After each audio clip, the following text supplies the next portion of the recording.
How to use a temporary email generator Telegram bot. So in this video, I'll show you step by step on how to use temporary email generator Telegram bot. Now go to Telegram app. After you open Telegram, go to search. In this search bar, now go ahead and type in drop mail.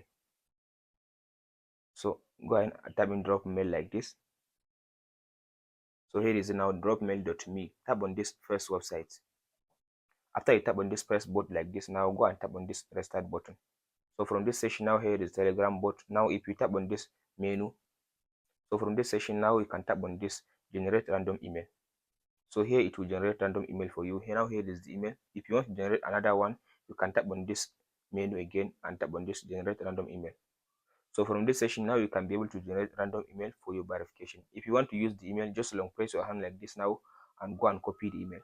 So after you copy the email now, if you get verification code through the email that you send, you get the verification code in the bot like this now. Go and open the bot in Telegram and you'll be able to see your verification code. That's it guys on how to use a temporary email generator Telegram bot. Hope this video helps you out. Please like and subscribe.